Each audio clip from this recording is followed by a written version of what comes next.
Не е тайна, че често пъти ние хората правим компромиси заради пари и време.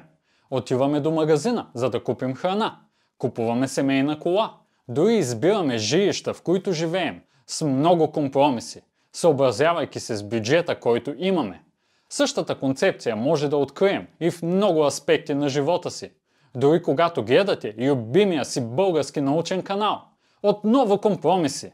Единият прави много наброй видеа, но са постни от към визуализация, а другия прави прекрасно визуализирани видеа, но пък качва веднъж на високосна година. С други думи, компромиси навсякъде. Освен в днешното видео, днес ще си говорим за един от малкото проекти, в които съотношението приходи и разходи е изхвърлено на боклука и всички усилия са били вложени в това да се направи най-доброто от най-доброто. Може би вече сте се досетили, че ще говорим за Конкорд. Най-малко, заради заглавието на видеото. Самолетът от миналия век, който все още е години пред всичко, което имаме днес. И все още е най-страхотната машина за летене, изобретявана някога. Но преди да се насочим към небесата, нека да се представя. Здравейте, скъпи приятели! Аз съм Ники и днес ще бъда вашия пилот. Не забравяйте да сложите колана преди излитане. Смело оставете палец нагоре и по време на пътуването се абонирайте за канала.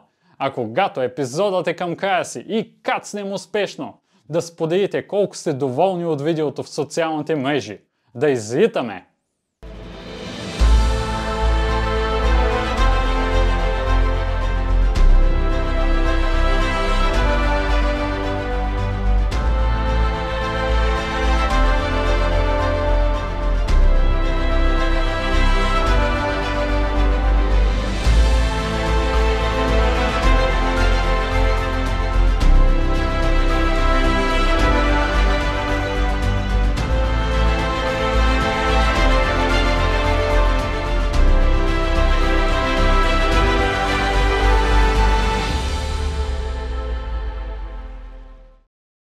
През 1945 година Втората световна война приключва и борбата между Съединените американски щати и Съюзът на съветските социалистически републики започва. Знам, че вече доста видеа започнаха така, но това е положението и такива са събитията. Двете държави много бързо започват да проектират свръхзвукови изтребители и бомбардировачи. На този фон обаче Франция и Англия, две държави, които до съвсем скоро са били водещи в целия свят, виждат как изостават. С ясното съзнание, че не могат да се конкурират с огромните бюджети, които САЩ и Съветския съюз отделят за военни самолети. Те решават, че могат да сътворят самолет, който ще бъде без конкуренция в пътническата авиация. Така, на 29 ноември 1962 година Франция и Англия подписват договор, който поставя началото на проекта за създаването на първия свръхзвуков пътнически самолет с една малка, но много важна клауза в него. Проектът ще бъде завършен, без значение колко големи са разходите. С други думи, отказване няма. Не знам за вас, но аз искам да виждам такава отдаденост в още много проекти, особено в науката и космоса. Колкото до името на самолета, то идва от френската дума Concorde, което в превод означава съгласие, хармония или съюз. Дойде време да поговорим за дизайна на самолета и защо изглежда така. До края на Втората световна война всички самолети, без значение военни или не, са били с перпендикулярни крила. Тоест, крилата спрямо фюзелажа образуват ъгли от 90 градуса. Тази форма не е била проблем, основно поради по-ниската скорост, с която са се движили.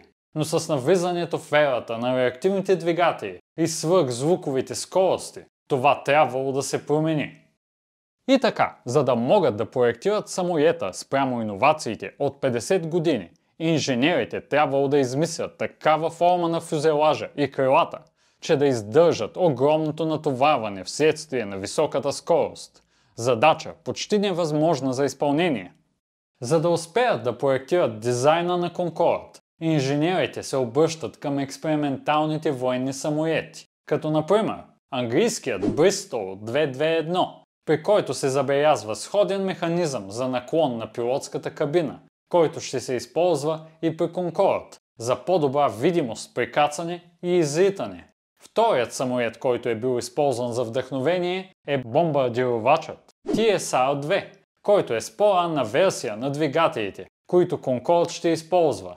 И не на последно място, малкият и компактен самолет Авро Вулкан със своето невероятно делта крило. Всички тези модели ще изградят визията на Конкорд и ще го превърнат в самолет, какъвто светът никога не е виждал досега. Разбира се, има огромни разлики в приоритетите на един военен спрямо тези на луксозен пътнически самолет. При военните, комфортът на пътника и размерите на самолета са коренно различни спрямо нуждите на цивилните авиопревозвачи. Процесът на дизайн и строителство на самолета е изключително мащабен. В своя пик около 200 000 души работят по него, като само за сравнение, за цялата програма Apollo общо 400 000 души са работили. Във френските лаборатории Sud Aviation и британската самолетна корпорация тестовете са вървели с пълна пара с цел решаване на проблеми, с които цивилната авиация никога до този момент не се била сблъсквала. Един от тези проблеми е нагряването на самолета поради високата скорост. Носът на самолета при полет е достигал 130 градуса по Целзий, което означава, че много метали при конструкцията на самолета са били практически неизползваеми. Затова разработчиците са обмислили използването на титан, подобно на свръхзвуковите военни самолети, като SR-71, но се отказват, защото е прекалено тежък метал. В крайна сметка обаче, те се спират на сплав, наречена хидоминиум RR58. Интересното при тази сплав е, че тя е съставена от няколко химични елемента, като мед, магнезий, силиций, желязо, никел, титан и алуминий. С други думи, проектантите на самолета са използвали половината Менделеева таблица. Но при подобен тип самолет сплавта не е била единственото препятствие. При такова затопяне и охлаждане всеки материал се свива и разтяга. Същото се случва и с Конкорд. По време на полет самолетът може да увеличи дължината си с цели 20 см, като това става причина всяка част от конструкцията на самолета, от окабеляването до металните плочи, да бъде поставено по начин, който да не пречи на това разширяване и свиване. Един вид, смело можем да кажем, че с това 20 см удължение, когато температурата се повиши, Конкорд определено е той, а не тя. Само за сведение, при изработката на днешните пътнически самолети се пести от най-малкото кабелче до качеството на плата на седалките. При Конкорд обаче луксът и качеството са били на първо място. И така, през 1965 година започва работа върху два прототипа на Конкорд. Първият е наименован 001 и се разработва в град Тулуза, Франция, а вторият се казва 002 и се конструира в Бристол, Англия. В период от 18 месеца са провеждани тестове по 24 часа на ден, които са имали за цел да определят най-подходящата форма на самолета, ефективността на материалите при различни температури и как те се държат по време на полет. Но за жалост, крилата и формата на самолета не са единствените неща, които са представлявали предизвикателство. Реактивните двигатели също са били невиждани досега в сферата на пътническата авиация. Те са произведени от британската мултинационална компания Rolls-Royce и носят впечатляващото име Olympus 593 – турбореактивен двигател. Някои от интересните детайли при тези двигатели са скоростта на входящия въздушен поток, която е трябвало да бъде намалена, защото въздухът, движещ се със свръхзвукова скорост, би причинил огромен хаос при работата на двигателя. А другата значима иновация е, че Olympus 593 е един от първите двувалови двигатели в света. Тоест, Конкорд притежава двигатели, които вместо една, той работи с два реда перки, които вкарват въздух в двигателя. Но нека да се върнем малко назад, за да обясним Какво всъщност правят самолетните двигатели? Това, което трябва да знаете, е, че реактивните двигатели са всъщност двигатели с вътрешно горене. Тоест, в самата система горивото се смесва с въздух, възпламенява се и изгаря вътре в самия двигател. Но ако при автомобилите изгаряното гориво избутва бутало, което е захванато за коянов вал, прикрепен към оста, то при реактивните двигатели не е така. Те произвеждат тяга, получена при изгарянето на газовете. Тоест, на практика, и реактивните, и автомобилните двигатели следват третия закон на Нютон. Всяко действие има равно по големина и противоположно по посока противодействие. Но при едните задвижваме бутал, а при другите произвеждаме тяга. И така, ако разгледаме съвременните масови реактивни двигатели, те са съставени от една турбина, един компресор и един вентилатор. При Concorde обаче имаме две турбини, два компресора и няколко вентилатора. Каква обаче е тяхната работа? Вентилаторите, които стоят в най-предната част на двигателя, имат за цел да ускоряват въздуха в реактивния двигател. Компресора от своя страна компресира този въздух, за да увеличи наягането и плътността на въздушния поток, преди да се смеси и запари с горивото. А турбините преобразуват въздушното наягане в механична енергия. При Concorde всичко, което чухте, е удвоено по 2 пъти спрямо обикновените самолети като Boeing и Airbus. Ако се вгледаме обаче по-внимателно в двигателя на Concorde Olympus 593, ние може да не отбележим майсторството на инженерите. Всмукването на въздух в двигателя се е управлявал от цифрови компютър. Освен това, Olympus 593 съдържа два компресора, свързани към две турбини, като всяка двойка турбина и компресор работят самостоятелно. Това им позволява да се движат с различна ротационна скорост. И може би най-визуално впечатляващото нововъведение е добавянето на форсаж. Форсажът е нещо, което вече сме виждали при военните, но за първи път той е използван и в пътническата авиация. С две думи, когато двигателя смеси въздуха и горивото, те изгарят и това дава тяга на самолета. Точно тогава обаче, на изхода на двигателя се инжектира допълнително гориво в потока на горещата струя и неизползвания кислород. Нещо като турбо за двигателя. Ефектът от това е моментално и значително увеличаване на тягата, без да има нужда от допълнителен двигател, но с цената на по-висок разход на гориво, което води до намалена горивна ефективност. Приятели, слагам това видео на пауза, за да направя безсрамна реклама към членството на канала Наука с Ники.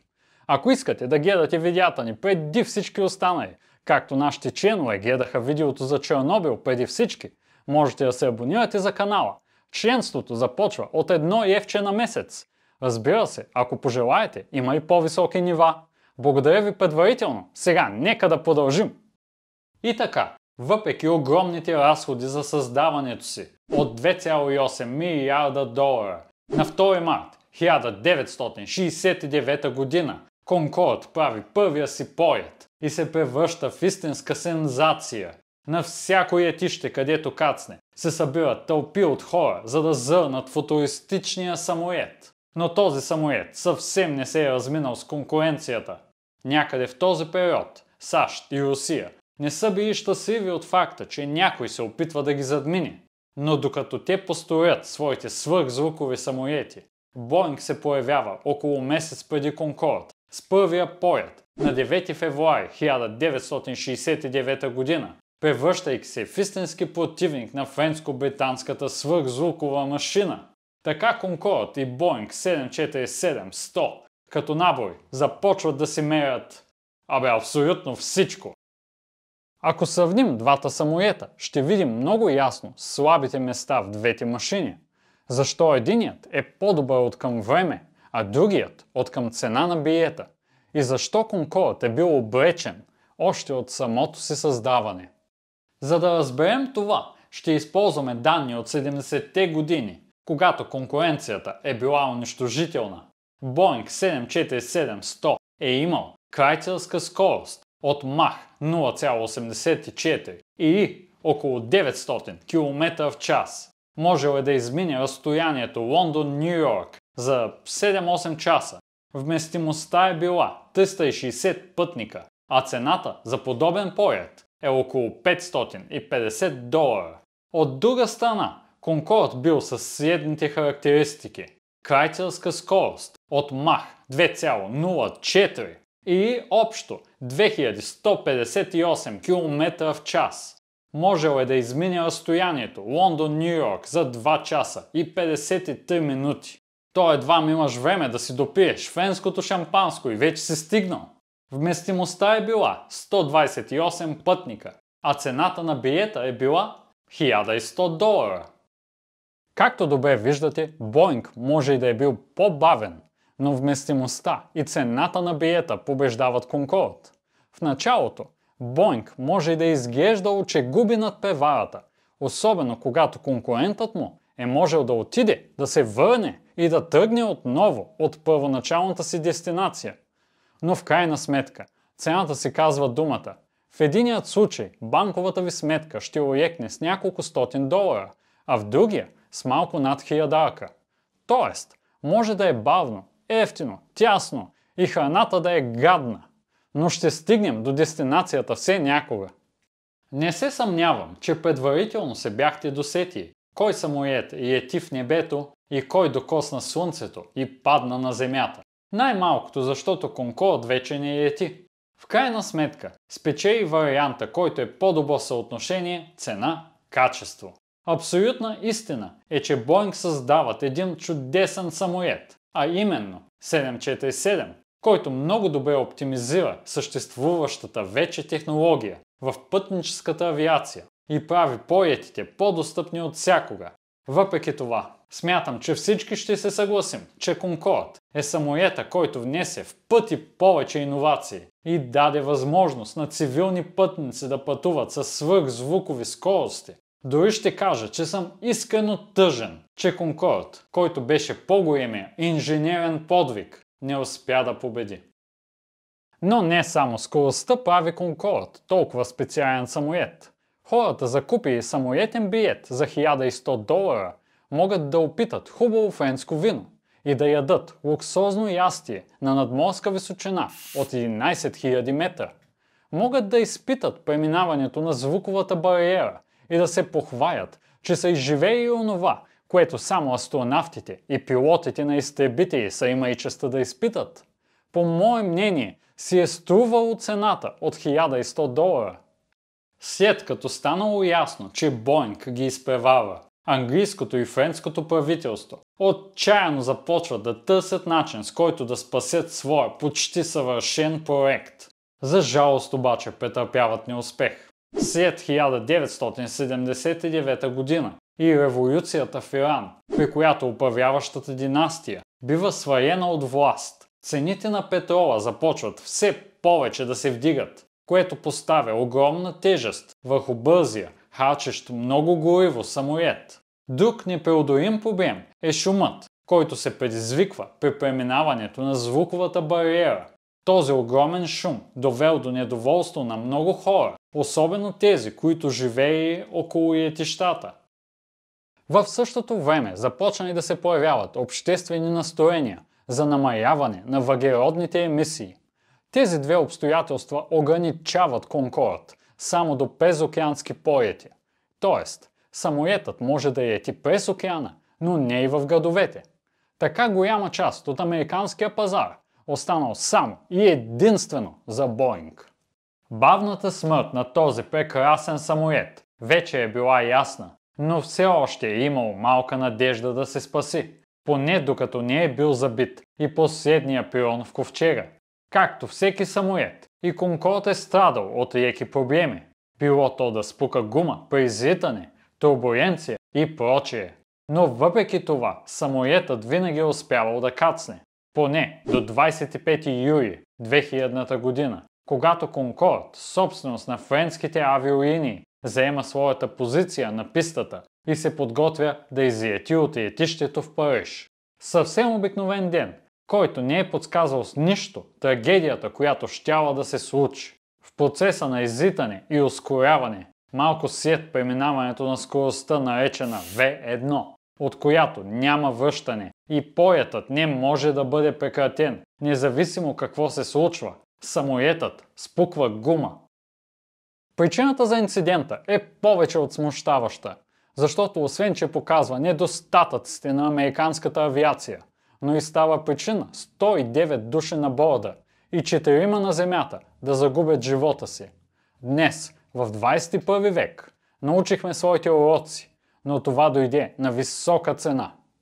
В този слънчев летен ден, малко преди Конкорд, друг самолет, DC-10, произведен от американската компания Макдоналд Дъглас, излита от пистата. За тази малоумна компания вече съм говорил в друго свое видео за Боинг, така че ако искате го гледайте, но след като изгледате това. Но нека да се върнем на темата. Още при самото излитане, този буклук, DC-10, губи лента от титаниева сплав, която е била част от капака на единия двигател. Когато Конкорд стъпва на пистата и ускорява по нея, тази лента спуква дясната предна гума. От спукването голямо парче от гумата се откъсва и удря с огромна сила резервоара с гориво на Конкорд, който се намира точно под крилото. В резултат на удара се получават вълни в резервоара, които в крайна сметка довеждат до пробойна в него. Така горивото започва да изтича с дебит от 60 кг в секунда, а малко след това то бива запаяно от реактивните двигатели. На този ужасен инцидент имаме кадри и това, което гледате в момента, е как Конкорд гори като феникс, подписвайки смъртта на 109 души заради един буклук. Както вече ви казах, самолетът бил преминал скоростта V1. След този момент той трябва да излети, без значение, че е горял. По принцип, ако самолетът прекрати излитането след V1, пистата няма да бъде достатъчна и смъртта на пътниците е почти сигурна, но във въздуха те ще имат шанс. За жалост, не и в този случай. След инцидента с Конкорд, авиацията стана по-сигурна, защото разбрахме, че на пистите не трябва да има нищо, което да пречи на излитането на самолетите. Макар след тази катастрофа да се правят опити самолетът да продължи да лети, вече е било болезнено ясно, че дните му са преброени. Не заради единствената си катастрофа, а защото е икономически провал. Въпреки че Конкорд имал отлични показатели за безопасност, в края на деня не е било важно колко нов, модерен и иновативен е бил самолета. Така, за 50 000 полета и превоз на повече от 2,5 милиона пътници, Конкорд се разминава само с една единствена фатална катастрофа. Нито един самолет до този момент няма толкова добра автобиография. Въпреки това обаче, растящите цени на горивата, по-ниската ефективност заради високите скорости и изключването му от пазарите в Северна Америка заради екологичните протести са причините днес да нямаме наследник на този прекрасен самолет. Ако не е друго, това е пример, че технологията не винаги върви напред. Под едно от последните видеа за кацането на Луната, най-задаваният въпрос беше: защо вече не летим до Луната, след като можем? И отговорът е абсолютно същия, който бих ви дал и на въпроса: защо в пътническата авиация нямаме големи свръхзвукови самолети? Нямаме подобни самолети и спряхме да ходим до Луната, просто защото струва много пари. В края на живота на самолета, билет, отиване и връщане с Конкорд от Лондон до Ню Йорк струвал около 11 000 долара. За да летят свръхзвукови самолети и за да се развива изобщо тази технология в пътническата авиация, трябва да има достатъчно желаещи да се качат. По тази причина компромис 747, така де, Боинг, е самолетът, който в крайна сметка побеждава в надпреварата за небесата. Бях ви обещал да кажа няколко думи за американската и за руската програма за свръхзвукови пътнически самолети. Истината е, че американският проект така и не излита от чертожната дъска. Компаниите, които са работили над него, една от които Боинг, не са смятали, че ще успеят да направят проекта печеливш. Каква ирония, нали? От друга страна обаче, руснаците въпреки комунизма и идеологията за равенство на хората, създават свръхзвуковия самоед за богатите – Тупоев Ту-144, но той не просъществува дълго. Заради компромиси при създаването на самоета и некачествени материали, горивната му ефективност е била дори по-лоша от тази на Конкорд. А на 3 юни 1973 година на Парижкото изложение, на което е трябвало да бъде показан, за да илюстрира силата на Съветския съюз, самолетът претърпява катастрофални проблеми по време на полет, докато изпълнявал маневри, вследствие на което пада в града Гусенвил, убивайки 6-членния екипаж на самолета, както и 8 жители на града. След това грандиозно излагане, програмата спира да се развива и е спряна през 1984 година. Това беше видеото, скъпи приятели. Част от мен искрено съжалява, че не се създават повече проекти, които да се ръководят от желанието ни за най-доброто. Вместо това гледаме цена и качество, а в авиацията доста често това струва повече отколкото ни се иска. За жалост, това е живота. Компромиси. Благодаря ви, че гледахте. Не забравяйте да се абонирате и да споделите видеото. Благодарим ви и до следващия път. Чао!